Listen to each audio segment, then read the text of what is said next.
Hola a todos y como siempre bienvenidos a Innovación Jurídica. En esta oportunidad nos encontramos en un video donde hablaremos sobre 7 poderes que probablemente los ciudadanos no sabíamos que le habíamos entregado al Estado. Sin más nada que agregar, comencemos. En primer lugar, el poder legislativo. Como verán, el poder legislativo es el que consiste en poder establecer las normas que rigen la vida en sociedad.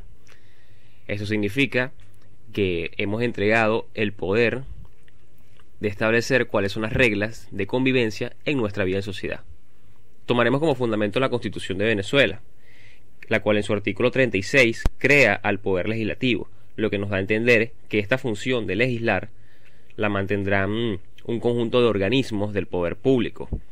Asimismo, si seguimos leyendo la Constitución, nos encontraremos que el artículo 156 en su numeral 2 establece que es competencia de la República la aplicación de la ley. Del mismo modo, el mismo artículo en su numeral 32 establece que también es competencia de la República la legislación en gran parte de las materias que pueden ser legisladas. Asimismo, el artículo 162 establece que los estados van a contar con un poder legislativo, lo que nos da a entender que también los estados tienen el poder legislativo.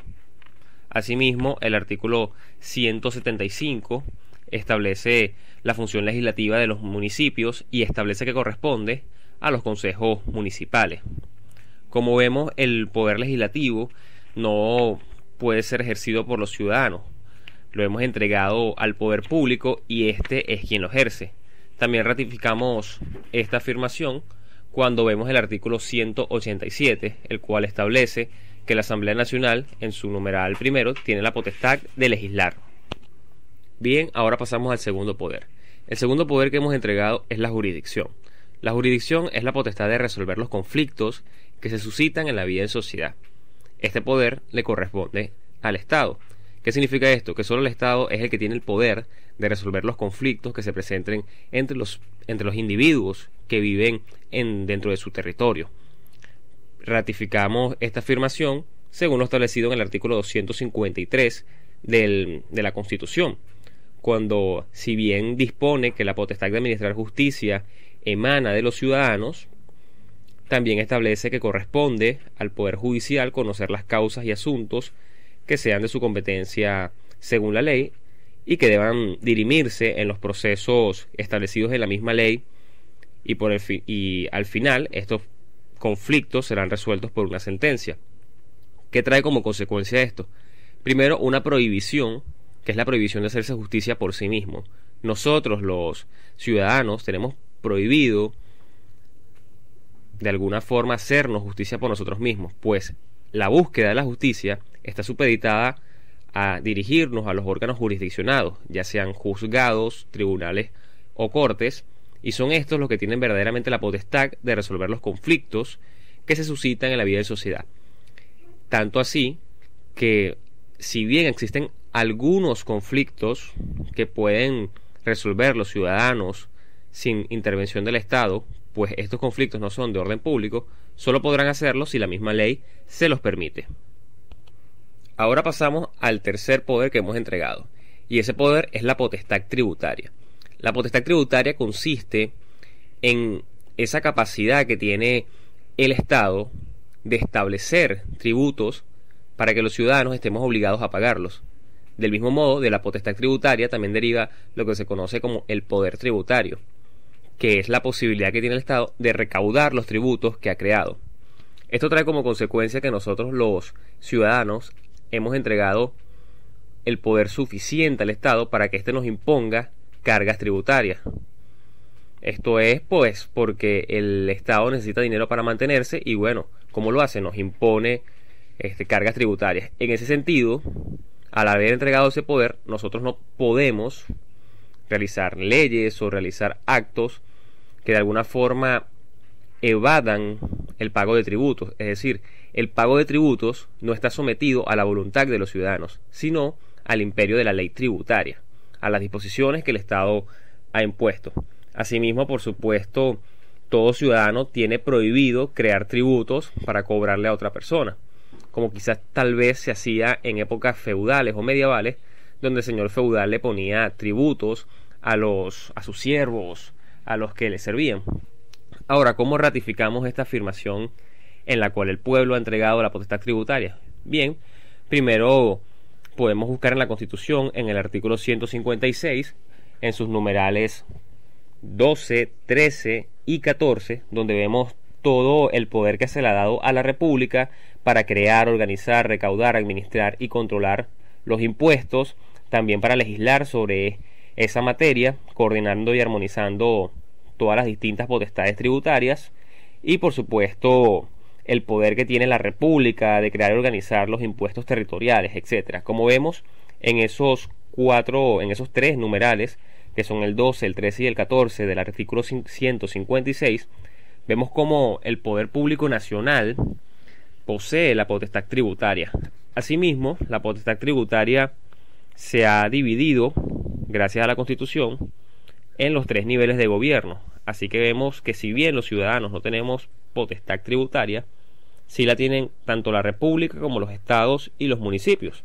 Esta afirmación la podemos encontrar en los artículos de la Constitución, tales como el artículo 164, donde en su numeral 4 establece la potestad tributaria que tiene el Estado.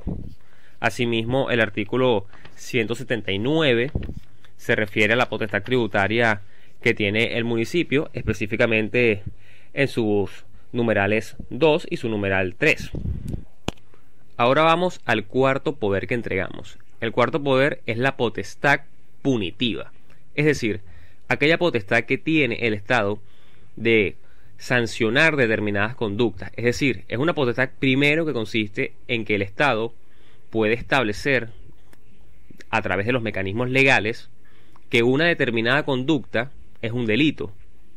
Puede entonces establecerle en la ley una pena a ese delito y tiene el poder suficiente de sancionar a los individuos. Es decir, la potestad punitiva, en resumen, es la capacidad en la que el Estado puede establecer que una conducta es inaceptable y luego puede sancionar a la persona en que incurra.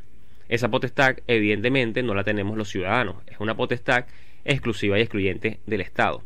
Ahora bien, sabemos que el Estado tiene diversos niveles de gobierno: la República, los estados y los municipios. Ahora bien, la potestad punitiva es de tal exclusividad que le pertenece solamente a la República. En ese sentido, esto lo vemos en el artículo 156 de la Constitución, en sus numerales 31 y 32, donde el 31 establece que es competencia de la República la organización y administración nacional de la justicia, el Ministerio Público y la Defensoría del Pueblo. Y por otra parte, el artículo 32 nos dice que es competencia de la República la legislación penal. Entonces, ¿quién establece los delitos, quién legisla toda la materia penal? Es la República. ¿Y a quién están adscritos los órganos de investigación penal? Los órganos que poseen la titularidad de la acción penal están adscritos a la República. Asimismo, esto lo podemos ratificar según lo establecido en el artículo 274, el cual es un artículo que se encarga de establecer específicamente todo lo relativo a los órganos del poder ciudadano, que son los que tienen, de conformidad con la ley, la potestad de investigar y sancionar los hechos que atenten contra la ética, el orden público. En fin, son órganos dirigidos a la investigación de aquellos asuntos que pudieran atentar contra el orden público y contra la integridad de las personas. Es decir, básicamente son órganos que perseguirán e investigarán aquellos hechos que puedan ser delitos o violación de derechos humanos, dependiendo de quién cometa la conducta. Ahora bien, más precisamente, vimos en el 156 que el Ministerio Público está adscrito a la República. Entonces, ahora el artículo 285 nos habla de las atribuciones del Ministerio Público, y en su ordinal 3 establece que el Ministerio Público tiene la atribución de ordenar y dirigir la investigación penal, de la preparación de los hechos punibles para hacer constar su comisión con todas las circunstancias que puedan influir en la calificación y responsabilidad de los autores o autoras y demás partícipes, así como el aseguramiento de los objetos activos y pasivos de la relación con la perpetración. Bien, asimismo, el cuarto establece que el Ministerio Público es quien ejerce en nombre del Estado la acción penal en los casos en que pueda intentarla. Asimismo, el Ministerio Público, como vemos, tiene, según el numeral quinto, la posibilidad de intentar todas las acciones para hacer efectiva la acción, ya sea civil, laboral, administrativa, pero también vemos que habla de la acción que genera responsabilidad militar y penal. Como vemos, todo lo que tiene que ver con materia penal, con las acciones, con la potestad punitiva, pasará por el filtro del Ministerio Público. Entonces vemos que esa es una potestad que no tenemos nosotros los ciudadanos. Es decir, la acción penal es exclusiva y excluyente del Ministerio Público. Aunque cabe destacar que hay algunos delitos llamados de acción privada, donde ciertamente la voluntad del particular que está siendo afectado tiene mayor importancia. Pero como vemos, la potestad punitiva la hemos entregado al Estado y éste la ejerce a través del Ministerio Público, el cual le pertenece a la República. Pasamos ahora al próximo poder, el control de la constitucionalidad. Bien, este es un principio propio del Estado de Derecho, el control de la constitucionalidad, es decir, que existan un órgano o varios organismos encargados de proteger la aplicación e interpretación de la Constitución. En pocas palabras, que exista alguien que pueda decir cuál es el significado de la Constitución y que se encargue de proteger que la Constitución esté siendo aplicada. Bien, vamos a poner esto en contexto. La Constitución es la norma suprema del ordenamiento jurídico y es una norma que expresa la voluntad del pueblo. Es decir, lo que está establecido en la Constitución es la voluntad que el pueblo ha expresado de la sociedad en la que quiere vivir. Ahora bien, nosotros como ciudadanos, le hemos entregado al Estado el poder de aplicar, de proteger, pero también de interpretar el contenido de la Constitución. Y esa es una potestad que no tiene ningún ciudadano. Es decir, ningún ciudadano puede él mismo interpretar la Constitución y que esa interpretación tenga algún valor jurídico. Esto lo encontramos en el artículo 334 y 335, donde establece que son los jueces de la República, porque por cierto hay que aclarar que los tribunales le pertenecen solo a la República, no a los estados ni a los municipios. Entonces son estos los que tienen el poder y al mismo tiempo el deber de preservar la aplicación de la Constitución y que ésta sea suprema a todas las leyes. Pues que si existe una ley que sea incompatible, son estos los que tienen el deber de aplicar con preferencia la Constitución. Pero es más llamativo el artículo 335 cuando habla de que el Tribunal Supremo de Justicia es el que garantizará la efectividad y permanencia de las normas y principios constitucionales, y el cual es el máximo y último intérprete de la Constitución. Es decir, que una vez que el Tribunal Supremo de Justicia interpreta la Constitución, nadie puede contradecir lo que él ha interpretado. En ese sentido, como vemos, nuestra voluntad está plasmada en la Constitución, pero le hemos entregado a los órganos del Poder Judicial tanto la protección como la aplicación de la Constitución, pero inclusive la interpretación. Son ellos los que pueden proteger de alguna forma lo que nosotros hemos expresado en la Constitución. Pero es claro que lo más llamativo de este poder es el poder de interpretar la Constitución, pues, porque es algo que simplemente pueden hacer los órganos del Poder Judicial y no ningún ciudadano. Bien, ahora pasamos al sexto poder, el poder de perdonar. Y sí, así como lo escuchas, el poder de perdonar. Te estarás preguntando, ¿perdonar qué? Y bien, nos estamos refiriendo a perdonar a aquellos individuos que hayan cometido algún delito y exonerarlos de su pena. Bien, esto está dividido en dos grandes figuras. Una es el indulto y la otra es la amnistía.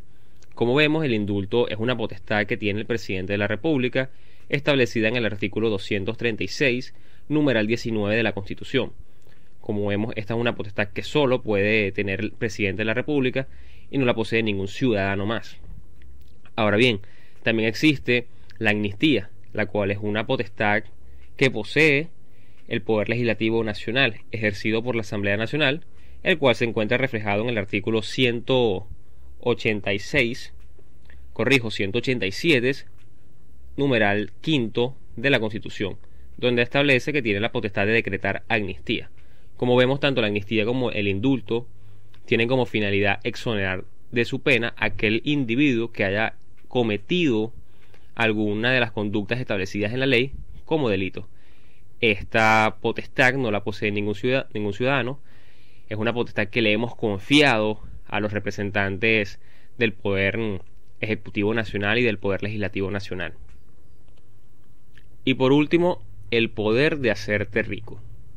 Sí, esto suena como un chiste, pero en realidad estoy tomando como referencia un hecho que sucedió muchos años atrás en Estados Unidos, cuando el señor Rockefeller encontró un yacimiento petrolífero en sus propiedades. Como sabemos, este individuo, cuando encontró petróleo en sus propiedades, se hizo multimillonario. Ahora nos preguntamos, ¿eso podría pasar aquí en Venezuela? Una persona que encuentre petróleo en su propiedad, o que encuentre oro, o que encuentre cualquiera de estos recursos naturales que son tan valiosos, ¿podría hacerse rico con esto? Ciertamente no, pues el artículo 12 de la Constitución de la República establece que los yacimientos mineros y de hidrocarburos, cualesquiera que sea su naturaleza, existentes en el territorio nacional o bajo el lecho del mar, etcétera, o que estén dentro de cualquier parte del territorio de la República, son bienes de dominio público y por lo tanto son inalienables e imprescriptibles, y estos le pertenecen a la República. Esto está establecido en el artículo 12 de la Constitución, y como vemos, todo lo que tiene que ver con materia de yacimientos mineros e hidrocarburos le pertenecen a la República. Así que si lastimosamente debajo de tu casa existe un yacimiento minero, ya sabes que le pertenece a la República. Dicho eso, terminamos con el video de hoy. Y por supuesto te invito a suscribirte a Innovación Jurídica. Y antes de irme te dejo una pregunta. ¿Conocías todos estos poderes o cuál de estos desconocías? Hasta la próxima.